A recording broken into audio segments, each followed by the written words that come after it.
Join now. Oke, teman-teman, welcome back. Semoga udah kenalan sama teman-teman group mates-nya, udah kenalan sama facilitator-nya, udah, ya ada yang salah konsen sama Johnson. Ada yang semoga udah janjian juga buat ketemu virtual, ngobrolin project. Kita mau lanjut ke sesi kedua. Jadi di sesi kedua ini kita bakal tetap ngomongin internet toxicity. Teman-teman panitia musiknya bisa diturunin dikit nggak ya? Kayaknya terlalu loud. Thank you. Nah, kali ini kita mau ngomongin dari perspektif US. Kenapa US? Nah, hari ini kita udah bareng sama Pak Estadi. Selamat siang. Di sini siang sih Pak Estadi. Di sana kayaknya udah malam, sore ya? Jam 9. Oh, udah jam 9. Terima kasih loh Pak Estadi udah join sama kita hari ini. Terima kasih. Kalau tadi teman-teman kita udah ngobrolin internet toxic di Indonesia gitu ya. Terus sekarang kita mau ngomongin dari perspektif US. Kenapa sih Amerika gitu kan? Kalau saya pribadi, dulu waktu masih kuliah komunikasi, studi media, ada satu hal yang kami pelajari adalah bahwa media di Indonesia itu sebenarnya sangat Amerika-sentrik, kayak gitu Pak. Jadi emang tren, obrolan digital, culture yang ada di internet, terutama di sosial media, itu lebih kurang emang dipengaruhi oleh apa yang terjadi di US gitu. Jadi pengaruhnya memang sangat besar, terutama anak-anak muda gitu kan. Apalagi entertainment juga sangat Amerika sentris dengan Hollywood segala macam. Nah, kita bisa lihat mungkin yang agak serius itu bagaimana contohnya tahun lalu, 2 tahun lalu saat ada isu Black Lives Matter ya, lalu meledaknya juga di Indonesia Pak, seperti Papua Lives Matter. Nah itu adalah isu-isu sosial yang ternyata media di US itu sebegitu powerful-nya gitu. Belum lagi nanti kalau ada cancel culture-nya selebriti segala macam, wah itu udah everything is very American centric gitu. Which is a good thing juga tentang internet, kita jadi connected gitu kan. Tapi hari ini kita pengen tahu lebih banyak nih Pak, sebenarnya gimana sih iklim internet culture digital di Amerika itu sendiri? Kenapa bisa seperti sekarang? Apa yang lagi rame nih Pak? Terus what we should do gitu ya, mungkin ada tips and trick kami sebagai di sini di Indonesia yang dapat informasi load-nya segini banyak gitu, gimana kita navigate itu. Seperti itu sih. Oke, cukup opening dari Steffi. Silakan Pak Estadi, thank you so much. Terima kasih Steffi. Ya, kita nanti akan membahas lebih banyak detail, tapi memang saya akan mengambil isu-isu yang memang sekarang lagi booming di Amerika. Khususnya ada beberapa isu mengenai internet toxicity ini.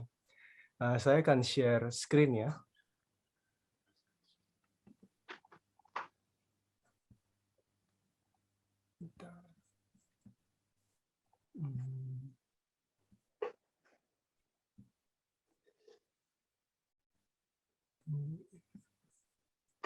Bentar ya, saya ini dulu.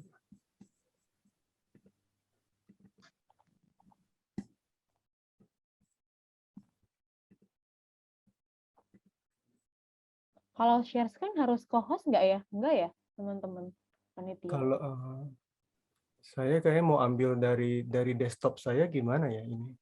Tunggu saya. Oh. Tunggu. There you go. Oke. Bentar ya.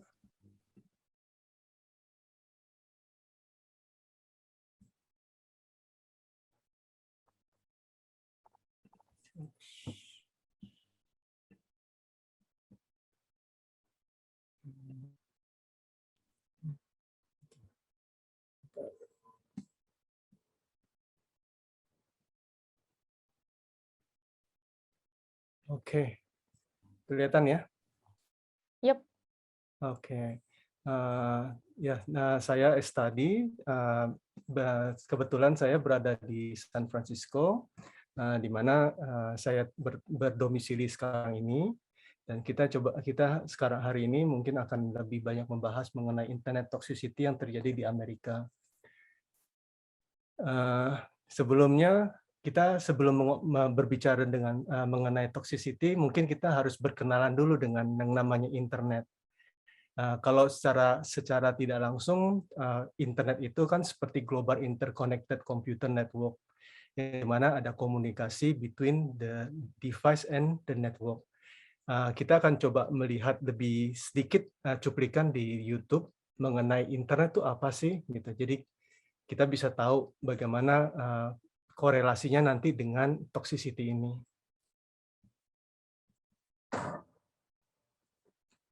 Your position yet? Working on it. What's taking so long? I thought you knew this place. Don't rush me. Okay. My name is Vince Cerf. I'm Vice President and Chief Internet Evangelist at Google, but some people know me as one of the co-inventors of the Internet.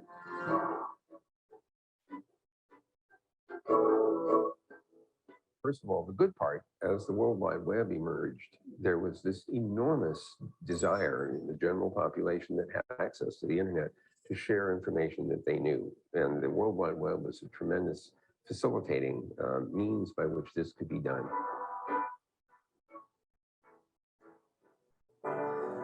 Then in the 2000s, we start to see the arrival of social networking.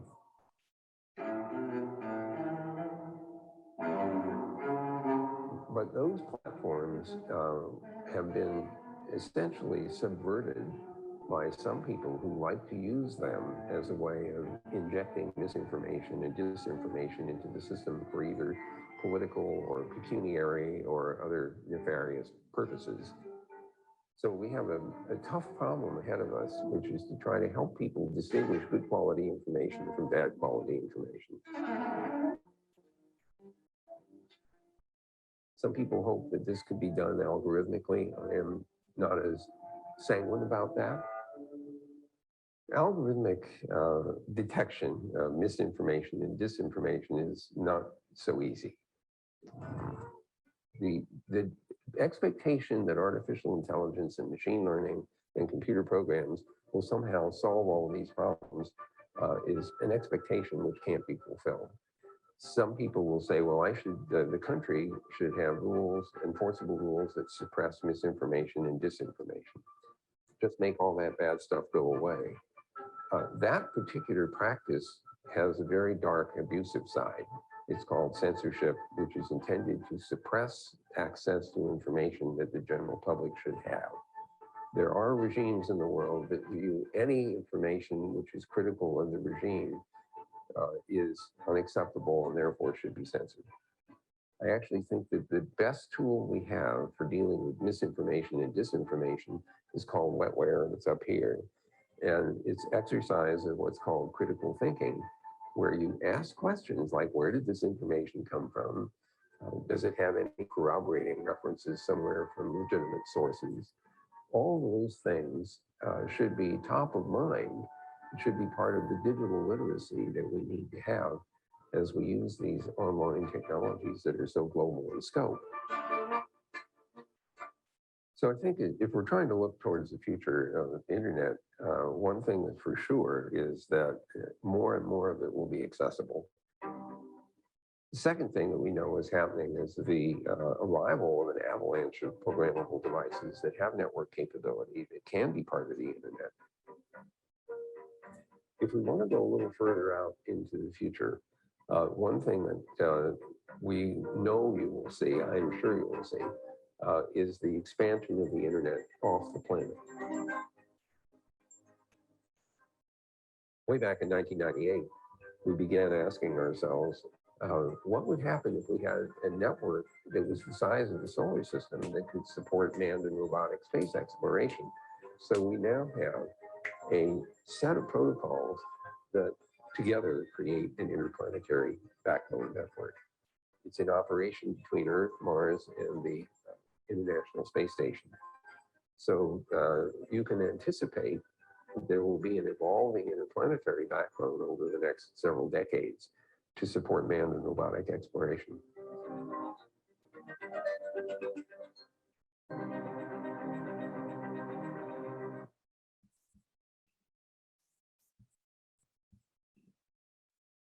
Kita bisa lihat ya kalau misalnya internet itu cukup membawa kita ke dunia yang lain sebenarnya. Dan bentar saya mau share.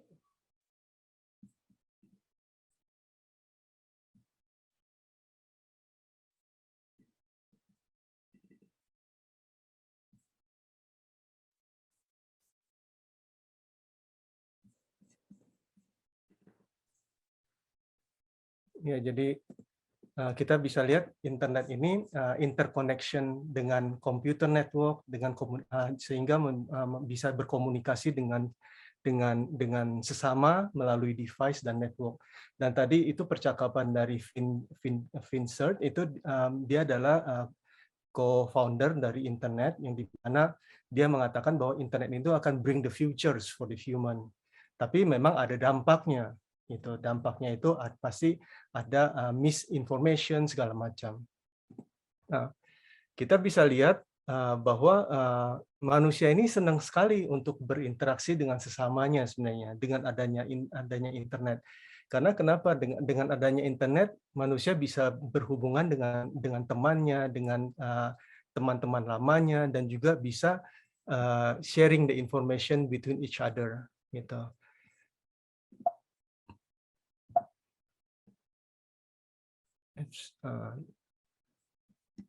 Dan kita juga bisa lihat perubahan internet itu cukup signifikan dari waktu pas internet awal-awalnya sampai internet yang akan terjadi pada di atas tahun 2020. Internet pada awalnya mungkin kita hanya bisa kirim message, mail, dan juga bisa kirim picture, teks, dan segala macam. Tapi berkembangnya internet ini cukup signifikan sehingga kita bukan hanya bisa kirim gambar, kirim email, tapi kita bisa menggunakan internet ini untuk berbelanja, bisa membuat konten video segala macam, sampai nanti di atas tahun 2020 internet ini sudah menggunakan wave of thought, artinya bisa menggunakan brainwave, di mana kita hanya menggunakan akal kita untuk mengontrol semuanya. Jadi seperti kayak ibaratnya seperti film Star Trek ya, yang di mana kita bisa berbicara itu tanpa harus menggunakan kata-kata yang muncul dalam mulut. Gitu. Jadi ini sangat perkembangan internet ini cukup sangat signifikan sebenarnya. Dan kita bisa lihat dari data yang ada, yang saya dapatkan, secara global, kita bisa melihat internet ini dipakai untuk kebutuhan sehari-hari dengan menggunakan mobile, dan target dari pengguna internet ini biasanya berumur dari 16 sampai 24 tahun, di mana kebanyakan adalah wanita atau female, yang 58,5% ini kebanyakan menggunakan internet mobile setiap harinya. Seiring dengan berjalannya umur manusia, penggunaan internet ini secara tidak langsung juga menurun. Karena kenapa? Bisa karena kesibukan manusianya itu sendiri, yang sehingga manusia itu lebih condong adalah semakin kita berumur, semakin kita care of the family. Jadi kita tidak banyak lagi untuk berinteraksi dengan teman lama atau bagaimana, tapi kita lebih concern dengan keluarga, anak, bermain dengan anak, segala macam. Jadi ini kita bisa lihat dari batas umur 16 sampai 24, persentasenya besar, tapi 55 sampai 64 ini persentasenya makin menurun. Menggunakan internet juga ada sebabnya, dan juga ini sebab-sebab yang biasa mereka gunakan atau alasan-alasan yang mereka gunakan untuk menggunakan internet ini. Yang paling besar paling besar ada 63% itu ada finding the information. Kita masyarakat senang mendapatkan informasi-informasi, baik itu dari informasi news, informasi mengenai selebriti segala macam. Dan juga biasanya internet juga digunakan untuk staying touch with the friend and family. Nah, dan ini bisa kita lihat presentasi paling besar sampai presentasi paling kecil itu adalah meeting the new people. Gitu. Internet user versus total population.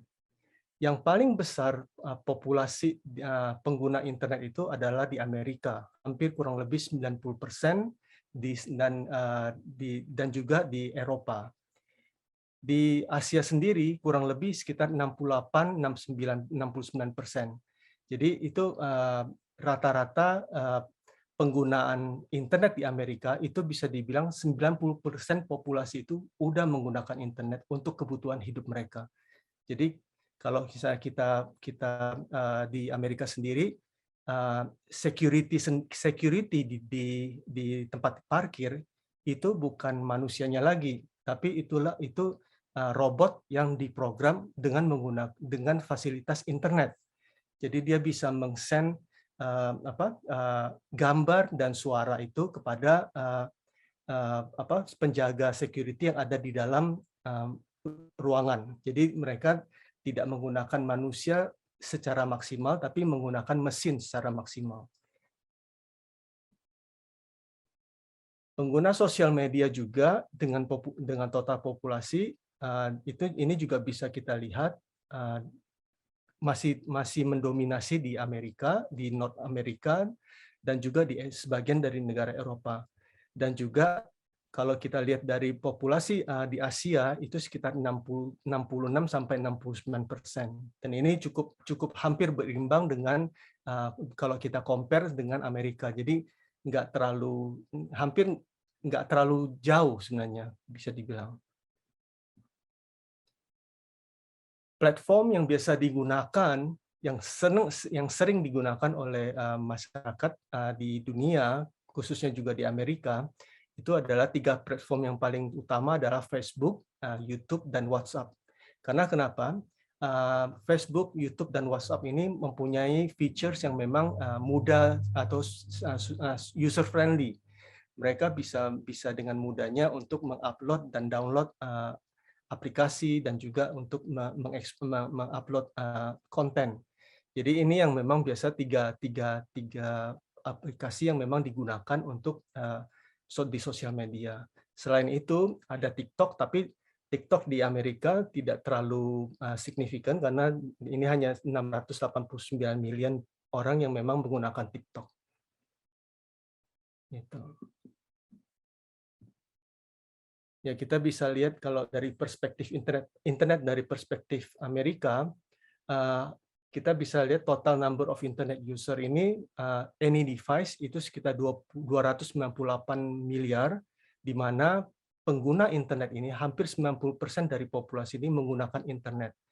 Dan average daily time untuk satu hari mereka menggunakan internet itu 7 jam 11 menit. Itu seperti kita bekerja sebenarnya. Jadi kebetulan saya di San Francisco, di mana San Francisco itu identik dengan technology city. Semua perusahaan-perusahaan IT, Facebook, Roblox, habis itu YouTube, itu semuanya berada di sini. Jadi mereka menggunakan internet itu udah seperti kebutuhan sehari-hari. Jadi tidak bisa dilepaskan dari teknologi internet. Dan gambar ini saya dapatkan dari Apple, dari headquarter Apple. Kita bisa lihat headquarter Apple ini yang di atas. Ini mereka menggunakan sistem sensor yang dimana hanya menggunakan iPad untuk bisa melihat ruangan-ruangan yang akan mereka gunakan di Apple headquarter. Jadi ini adalah headquarter yang mereka simulasikan kepada pengunjung yang datang ke headquarter mereka. Dan ini yang seperti saya bilang, security parkir yang digunakan di salah satu mall untuk menjaga mobil-mobil dari pencurian. Jadi ini kita bisa lihat bagaimana menggunakan sensor kamera dengan sensitivitas dan juga menggunakan internet itu untuk komunikasi dengan security yang ada di dalam ruangan mall-nya tersendiri.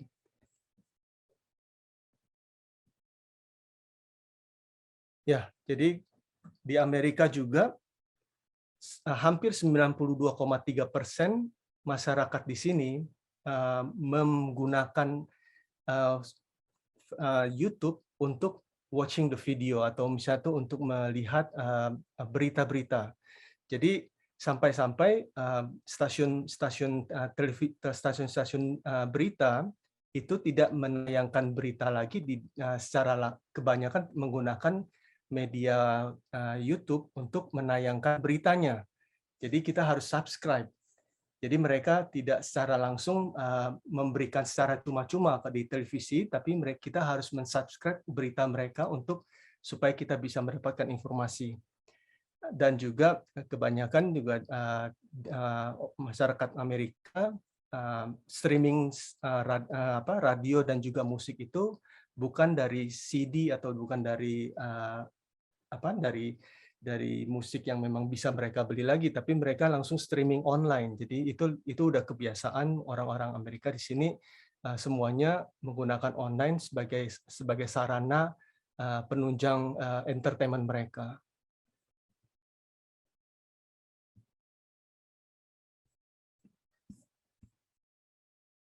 Ya, kalau misalnya kita bicara mengenai internet, kita juga harus bicara mengenai data download dan upload. Berapa sih kira-kira jumlah data yang kita upload, kita download itu setiap hari? Secara survei kita bisa melihat bahwa satu hari kita download dan upload itu sehari itu 2,5 quadrillion bytes. Itu melebihi gigabytes sehari. Itu 18 nol di belakangnya quadrillion bytes ini. Jadi bisa dibilang data yang kita upload dan download ini cukup besar gitu, dan juga memang memakan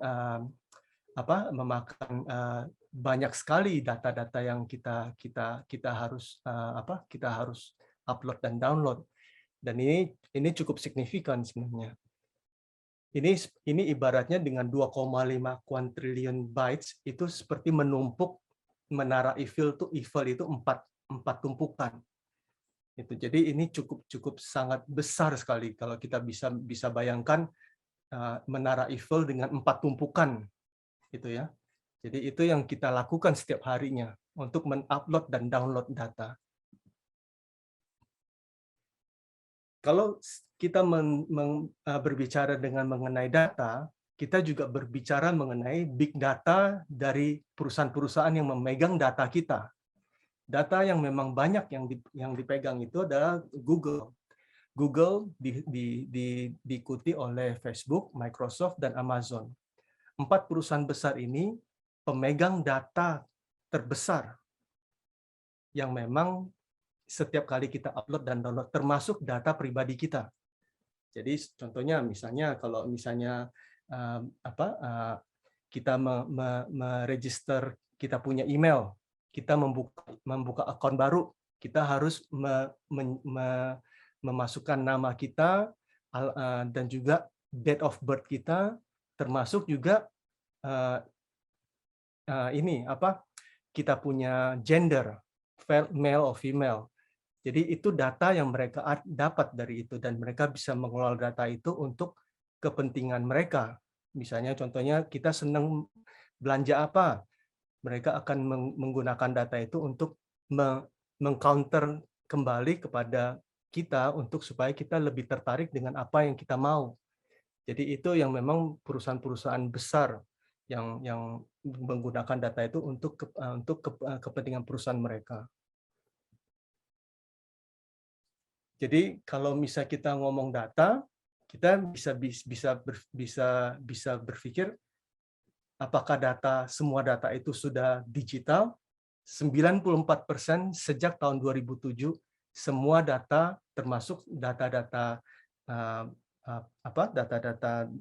biodata kita, habis itu foto kita, itu semuanya tuh 94% itu dalam bentuk digital format. Bisa dikatakan bahwa human data itu sudah di-store digitally since 2007. Jadi ini sudah cukup lama kita menyimpan data itu di dalam digital format.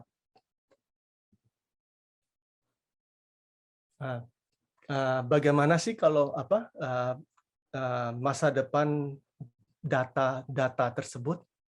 Jadi kalau kita bisa lihat bahwa sejak tahun 2021 2,5 quintillion bytes data yang memang kita upload dan download setiap hari, dan ini akan naik signifikan secara berkala setiap tahunnya.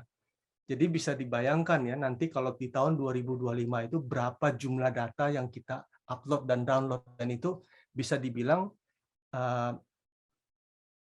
handphone yang kalian punya sekarang ini dengan hanya kapasitas data 125 GB itu sudah tidak bisa dipakai setelah 5 tahun yang akan datang, karena itu sangat kecil untuk mengupload dan download data.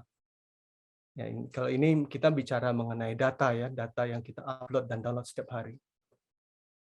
Jadi internet ini sebenarnya memberikan benefit buat kita. Ada pro dan cons-nya. Kalau kita melihat dari pro-nya, satu, internet bisa memberikan kita efisiensi bekerja dan juga bisa memberikan kita kesempatan untuk belajar. Kedua, internet juga memberikan peluang buat manusia untuk bisa berkoneksi dengan sesamanya. Ketiga, human rights strengthen, artinya hak asasi manusia itu disetarakan, dikuatkan, karena orang yang tidak mampu, yang misalnya contohnya yang jaraknya jauh sekali dari kota, dia bisa terhubung dengan internet dan juga bisa belajar bersama. Gitu. Jadi bukan ibaratnya pendidikan itu bukan hak orang kota saja, tapi orang desa pun bisa terkoneksi dengan internet dan belajar sama seperti kedudukannya dengan orang kota. Keempat, internet juga memberikan kita better job opportunity. Kita bisa lihat sekarang banyak sekali pekerjaan-pekerjaan yang tidak harus kita attend in the office. Jadi kita bisa bekerja di rumah, bisa work from home. Setelah itu kita juga bisa berkreasi dengan menggunakan internet, dan juga bisa membuat konten supaya kita bisa mempunyai pekerjaan yang tetap. Ini memberikan pekerjaan yang memang better opportunity untuk pekerjaan. Kelima, dengan adanya internet ini sebenarnya meminimalkan poverty, artinya meminimalkan kemiskinan. Karena kenapa? Orang semakin lama semakin kreatif mencari peluang bagaimana supaya tidak menjadi orang yang memang terjatuh dalam kemiskinan. Jadi mereka bisa mencari peluang untuk supaya bisa hidup lebih baik dibandingkan dahulunya. Akan tetapi ada juga kontradiktifnya. Internet bisa membawa orang menjadi sangat malas. Jadi semua serba instan, semua serba tinggal pencet dengan finger, dengan jari. Otomatis orang semakin lama semakin tidak banyak beraktivitas, jadi semakin malas. Kedua, internet juga bisa membawa manusia itu mempunyai mental health problem. Karena kenapa? Internet juga bisa membawa manusia itu menjadi adiktif. Seperti contohnya edik terhadap sosial media. Sehingga kalau misalnya contohnya kalau kita nggak mengekspos diri kita atau nggak di-like sama orang lain, nggak ada jempolnya atau apa, merasa depres, merasa kurang srek, kok ini saya tidak dihargai, saya tidak dikasih jempol. Jadi lama-lama akan terjadi depresi, akan terjadi mental health problem. Ketiga, cyberbullying. Dengan adanya internet itu juga bisa membawa manusia itu saling berinteraksi, tapi berinteraksinya secara negatif. Jadi misalnya saling bully di sosial media, saling kata mengatai, saling menjelekkan. Jadi itu akan memberikan dampak yang sangat negatif. Keempat, hate speech and cancel culture. Hate speech ini dan cancel culture ini cukup menjadi isu yang sangat besar di Amerika. Karena kenapa? Dengan adanya internet yang seharusnya membawa benefit buat manusianya sendiri, tapi ada sebagian manusianya itu menyalahgunakan dengan misalnya menggunakan kata-kata yang tidak baik, dan juga mencoba untuk melakukan pembunuhan karakter, atau misalnya pembunuhan karakter. Cancel culture itu seperti pembunuhan karakter, atau kalau di Indonesianya tuh fitnah gitu. Jadi itu banyak juga terjadi di Amerika. Kelima, privacy issue, di mana internet juga bisa membawa dampak di mana privasi itu secara dipakai terbuka untuk semua orang. Jadi misalnya dari privacy issue ini bisa kita lihat dari banyaknya hacking yang terjadi di Amerika, sehingga orang bisa menggunakan data-data pribadi orang untuk diekspos ke sosial media, bisa menggunakan data pribadi orang untuk penipuan, dan ini banyak sekali yang terjadi di Amerika. Nah, ada dua isu besar yang sangat saat ini terjadi di Amerika secara perspektif Amerika, adalah cyberbullying and hate speech, hate crime, and cancel culture. Cyberbullying, mungkin ini sebagian orang sudah tahu, ini adalah membuli seseorang dengan menggunakan digital technology, di mana digital technology ini bisa berupa sosial media, messaging platform, gaming platform, atau mobile platform. Nah, di mana ini sifat dan sikap bullying ini selalu diulang dan diulang lagi. Jadi ini saya dapatkan dari sosial dari UNICEF mengenai definisi dari cyberbullying. Secara kita kalau lihat cyberbullying di Amerika, kita juga harus ngomong mengenai statistiknya. 60% dari orang tua di Amerika yang memang mempunyai anak 14-18 tahun ini banyak melaporkan kejadian bullying di Amerika ini. Dan 1/5 itu terjadi melalui sosial media. Apalagi kalau misalnya kita ngomong mengenai pandemik, banyak sekali anak-anak di 14-18% ini sewaktu pandemik ini, sewaktu lockdown yang terjadi di Amerika ini, banyak mengkontribusi cyberbullying sebenarnya. Jadi itu yang menjadi permasalahan yang sangat besar di Amerika. Dan juga kebanyakan orang tua itu merespon cyberbullying anaknya mereka setelah anaknya mereka itu ketahuan dibully di sosial media. Jadi ini ibaratnya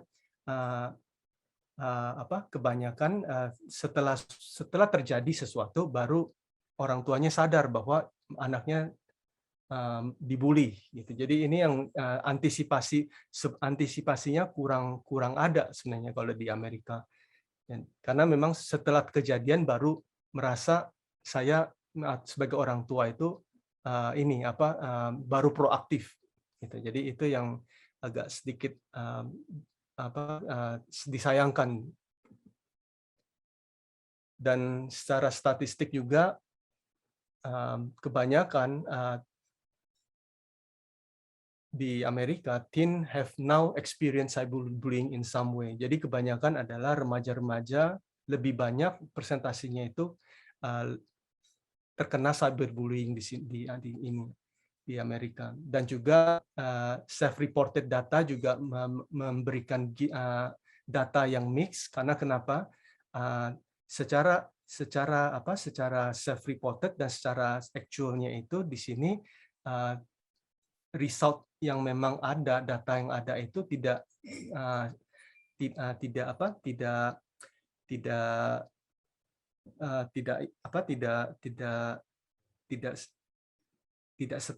setara. Artinya ada yang memang setelah di report ternyata memang tidak, cyberbullying itu sebenarnya tidak banyak di daerah tersebut gitu. Jadi itu memang ada data yang memang mix up. Dan Google juga melihat tren data cyberbullying ini sangat signifikan naik setiap tahunnya, dan biasanya kenaikan data tersebut itu terjadi pas waktu musim sekolah. Jadi kalau musim liburan, kalau musim Desember, Christmas segala macam, cyberbullying itu menurun. Tapi kalau waktu sekolah itu cyberbullying itu cukup naik signifikan. Cyberbullying juga contribute youth suicide di Amerika, sehingga ini menjadi permasalahan, bukan permasalahan dari masyarakatnya sendiri, juga jadi permasalahan dari pemerintahannya juga. Bagaimana menerapkan peraturan untuk melakukan untuk bisa menerapkan konseling terhadap youth, terhadap remaja-remaja yang memang terkena cyberbullying tersebut. Jadi cyberbullying juga di Amerika, impact the identity fraud, banyak sekali di Amerika ini orang yang terkena cyberbullying ini, mereka punya data identifikasi itu dipakai secara ilegal. Instagram itu adalah sosial media yang paling jelek untuk yang paling banyak dan paling jelek itu menggunakan the worst social media site for the cyberbullying. Jadi Instagram itu sangat banyak digunakan di Amerika, tapi juga paling buruk dalam menunjukkan cyberbullying yang terjadi di sana. Dan juga kita bisa lihat bahwa most of the young adult believe that cyberbullying is not normal kalau di Amerika. Jadi ini tidak bisa di-accept behavior tersebut. Dan cyberbullying juga terjadi di online game. Jadi di Amerika ini banyak sekali yang memang perusahaan-perusahaan gamer juga merasakan bahwa ada terjadi cyberbullying di dalam permainan game online. Ya, kita bisa lihat juga cell phone ban in the school, but it doesn't prevent cyberbullying. Cyberbullying impact sleep habit. Jadi itu juga akan mempengaruhi kita punya tidur, dan being connected to peers and family itu bisa mereduce cyberbullying. Jadi kita bisa lihat bahwa dengan adanya keluarga juga bisa merangkul kita, dan itu bisa menekan jumlah yang memang terjadi di cyberbullying. Dan juga female dan LGBTQ+ ini banyak menjadi victim cyberbullying di Amerika. Kalau kita lihat, setelah melihat cyberbullying, kita melihat dari isu yang kedua ada hate speech dan crime and cancel culture. Hate speech ini biasanya often lebih degrade atau mencoba untuk mendiskriminasi orang, the certain group, untuk supaya dikerendahkan. Jadi hate speech itu seperti kayak mendegrade orang, merendahkan orang. Akan tetapi di Amerika ini hate speech ini tidak bisa dihukum, karena itu tidak masuk dalam criminal law. Karena kenapa? Di Amerika kita menghargai pendapat berpendapatnya manusia, berpendapatnya masyarakat. Jadi cara berpendapatnya kita dihargai untuk bisa memberikan pendapat kita. Jadi apa yang kita omongkan itu tidak bisa kita dipunish.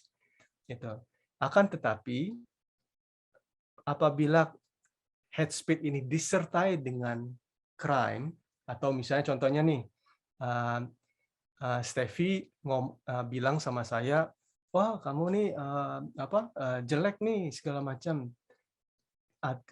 Ucapan itu tidak bisa dihukum. Tapi kalau misalnya tuh Steffi mengatakan kepada saya, wah kamu nih ini jelek nih, tapi disertai dengan kekerasan, misalnya contohnya dipukul atau didorong, itu bisa dianggap sebagai crime di sini. Jadi itu yang memang harus disertai kekerasan. Dan ini memang dalam di Amerika ini setiap tuturan kata atau free of speech ini adalah First Amendment dari manusianya, dari kita secara individu. Gitu. Cancel culture ini seperti, kalau cancel culture ini seperti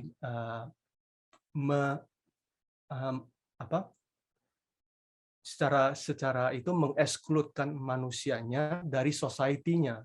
Artinya mencoba untuk mengeksklud, menyingkirkan orang ini dari kumpulan society-nya mereka. Ini cancel culture ini cukup menghebohkan di sini juga. Ini cukup banyak yang terjadi di Amerika. Kita bisa lihat ada di YouTube. Di YouTube kita bisa lihat ada cuplikannya.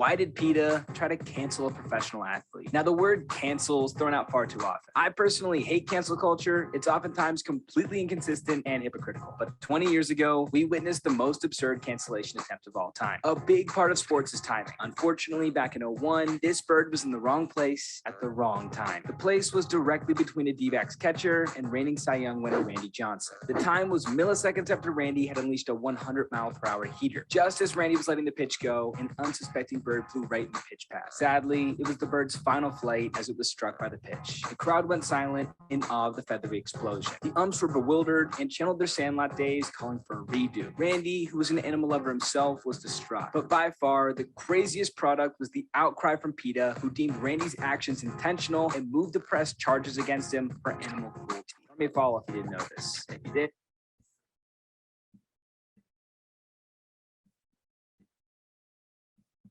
ya kita bisa lihat bagaimana cancel culture ini ini ya, apa namanya,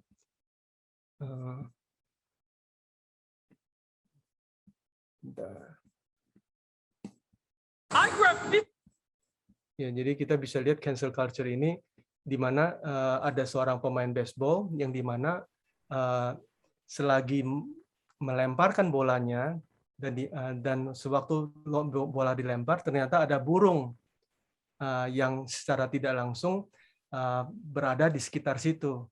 Jadi bolanya itu mengenai si burung dan burungnya langsung mendadak mati. Jadi secara tidak langsung orang yang melihatnya menganggap bahwa itu terjadi animal cruelty. Jadi penyiksaan binatang.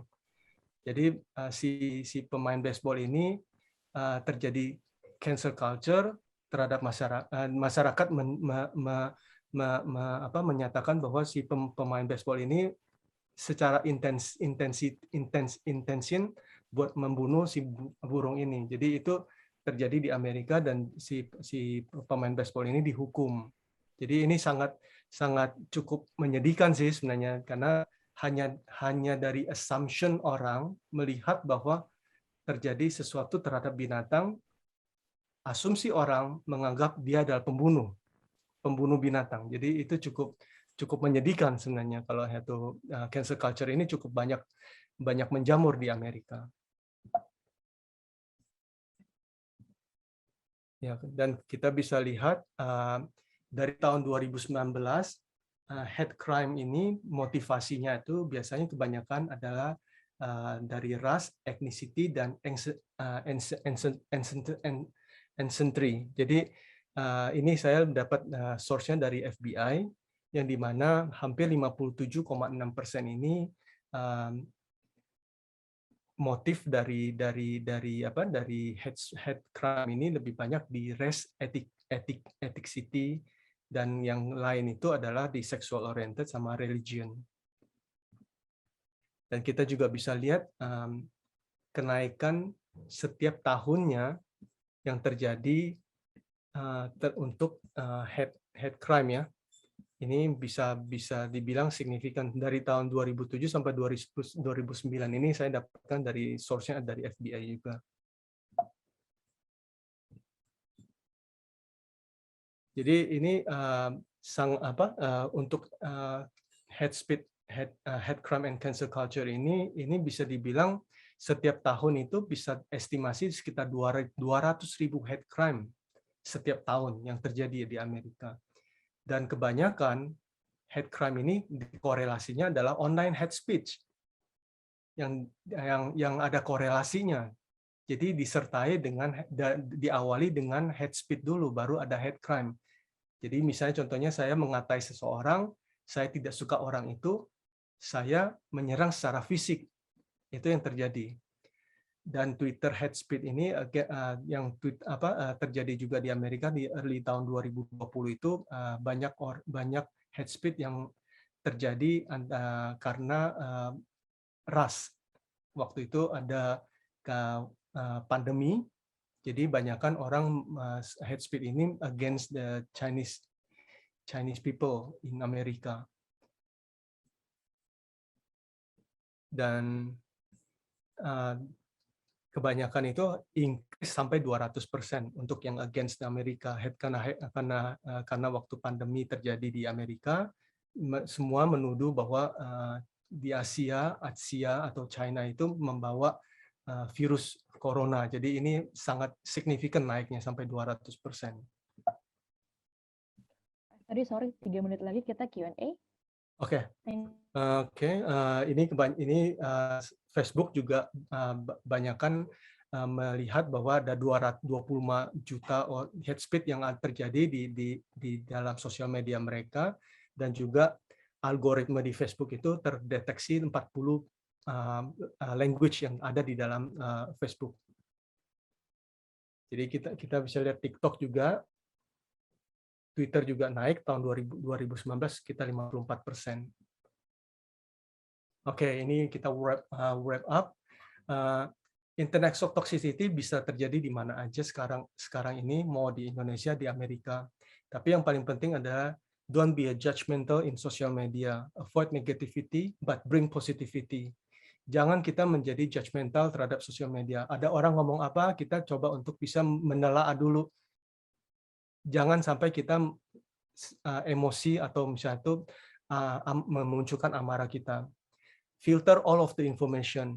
Jadi kita harus filter dulu informasi yang kita dengar. Jangan karena satu dari sebelah kanan ngomong apa, sebelah kiri kita nggak mau dengar.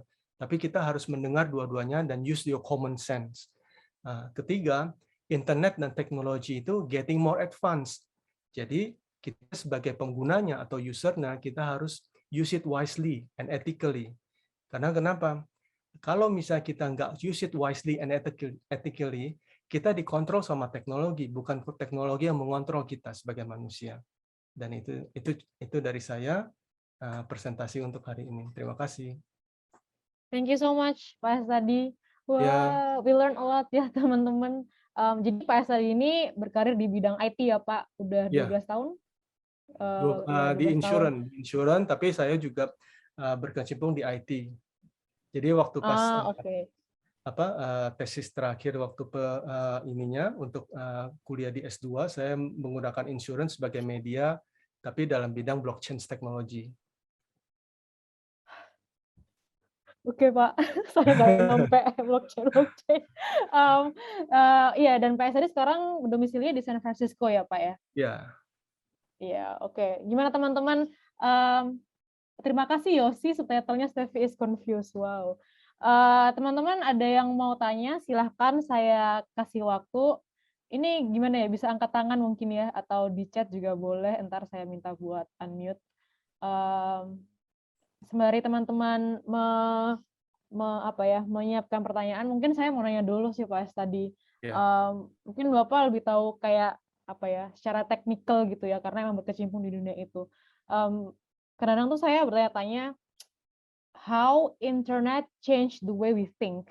Apakah berpengaruh? Karena saya pernah baca ada artikel tentang judulnya itu is Google actually make us stupid?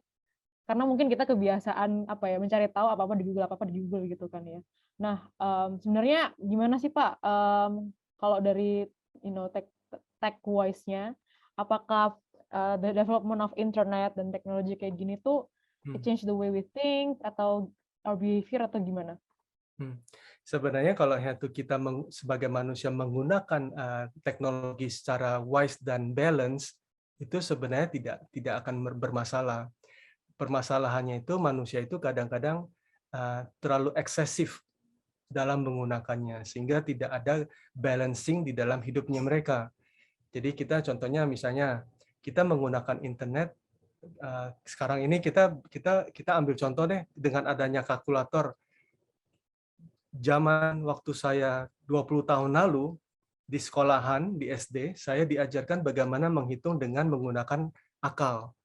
Jadi kita harus berpikir tanpa harus menggunakan kalkulator. Muncul dengan adanya kalkulator itu membuat kita malas. Jadi kita menghitung angka-angka itu dengan kalkulator. Gitu. Jadi otomatis otak kita ini tidak mau berpikir lebih jauh dan juga pengennya instan aja, mudah aja. Yang penting ada jawabannya. Nah, sama juga dengan internet.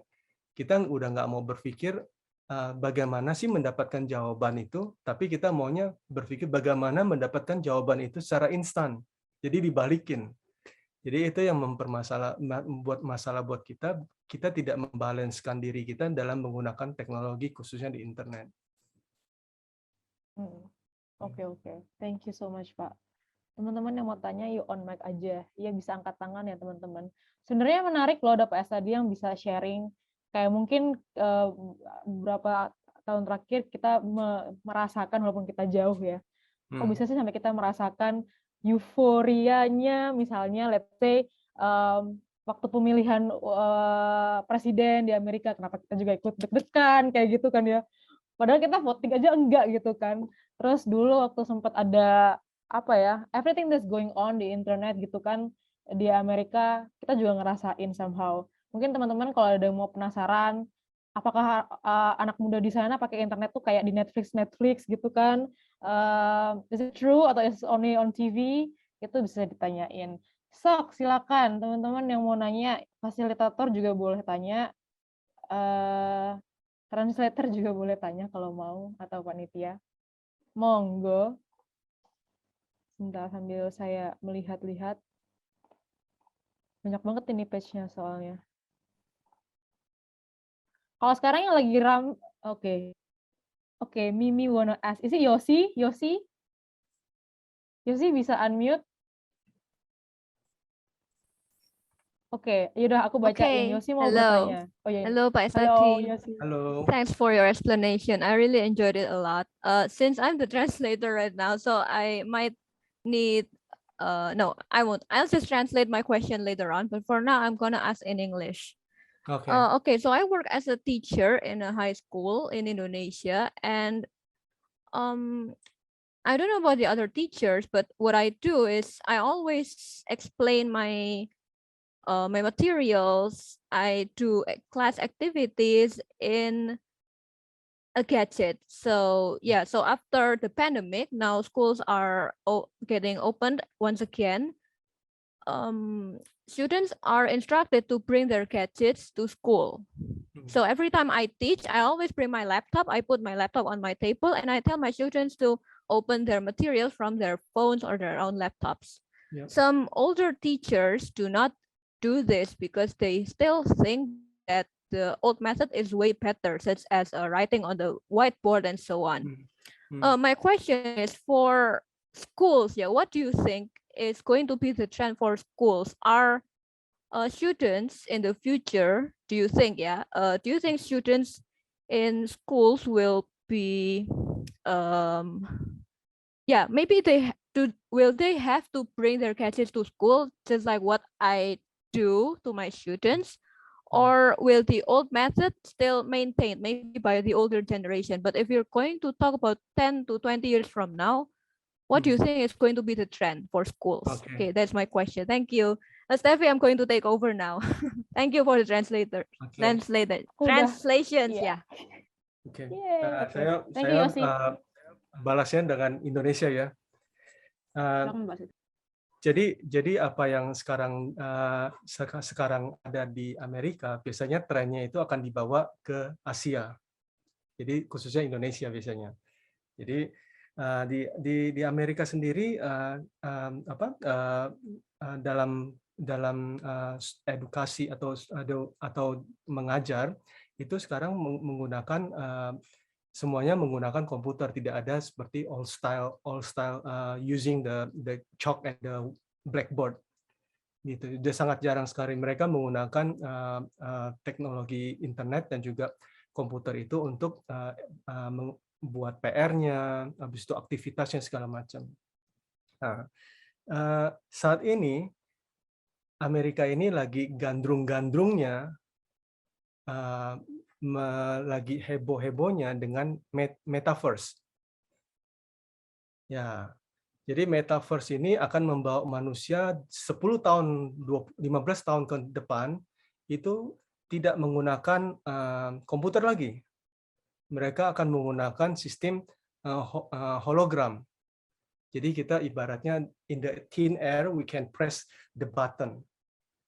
Ini yang sekarang lagi diteliti, sekarang lagi dipelajari, sekarang lagi dikembangkan oleh ilmuwan-ilmuwan IT. Itu. Tapi ada permasalahan.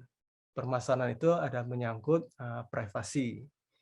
Itu. Karena privasi kalau ini diterapkan di dalam sekolah, privasi itu akan menyangkut anak-anak, privasi anak-anaknya.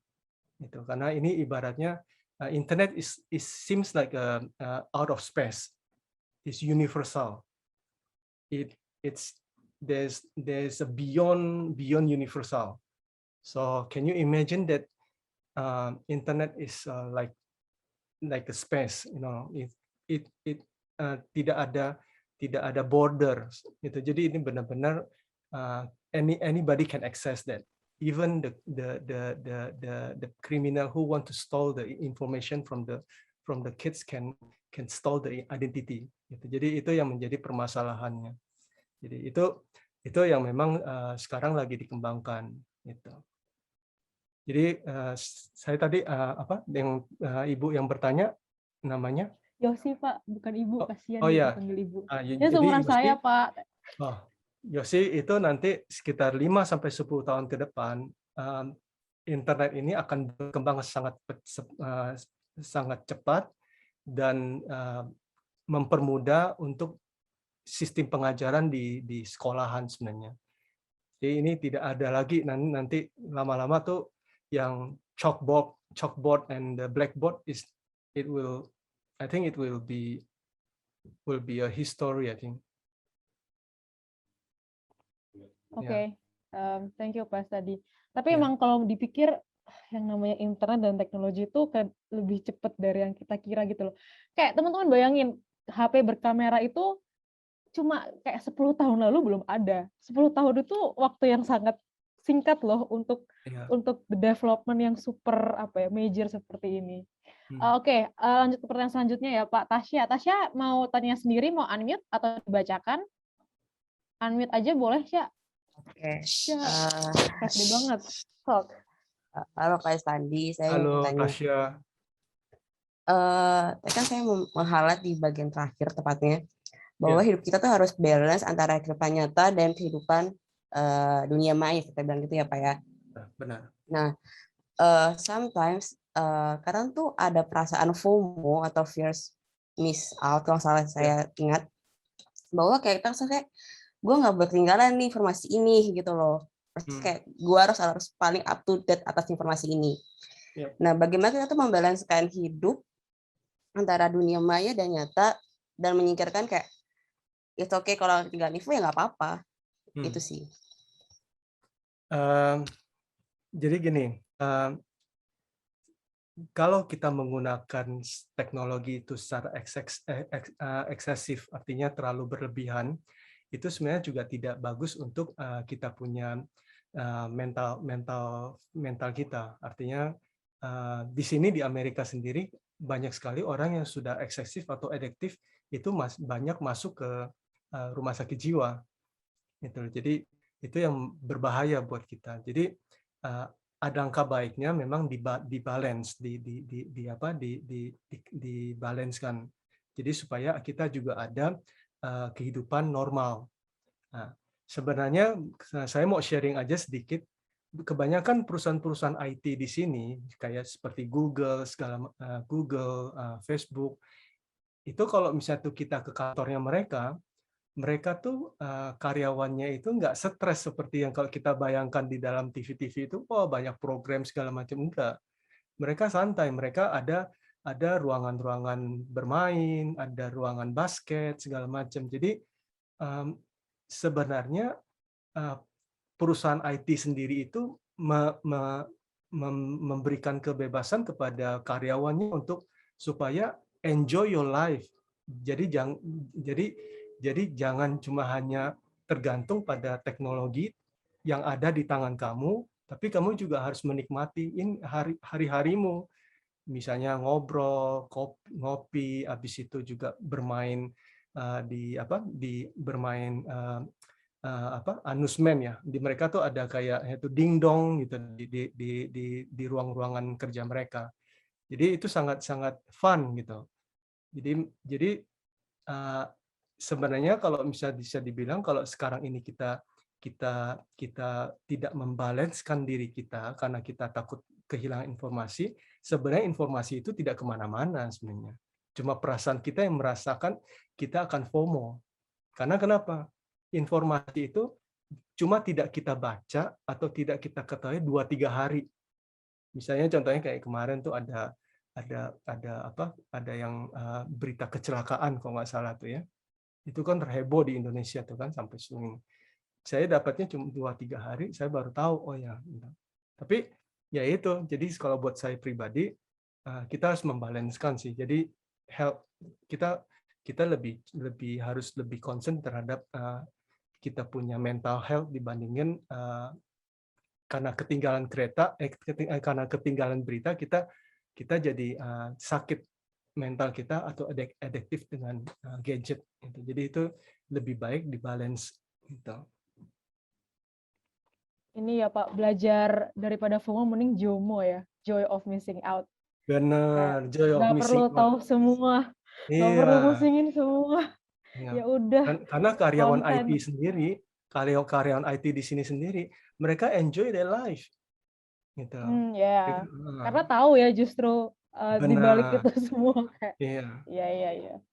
Katanya tuh anaknya siapa Steve Jobs aja nggak dikasih HP guys sampai umur SMA atau umur kuliah gitu karena even him gitu kan. Jadi kenapa kita yang very on our phone and gadget all the time. Oke deh, terima kasih banget Pak Estadi. Pak Estadi, misalnya nih teman-teman punya pertanyaan yang belum kejawab, mungkin Pak Estadi bisa di reach ada sosial media atau apa mungkin? Saya pakai Facebook, tapi Facebooknya saya nggak terlalu aktif ya. Cuma bisa email aja deh. Ada email kalau nggak salah saya kasih ke Pak Yohanes. Oke, boleh ya mungkin Yohanes di-share emailnya Pak Estadi. Mungkin teman-teman masih penasaran sama pertanyaan-pertanyaan seputar internet di US. Terima kasih banyak loh Pak Estadi. Kalau saya pribadi belajar banyak banget, senang banget bisa dengar dari istilahnya kayak locals-nya gitu kan, jadi tahu dari first perspective. Very grateful.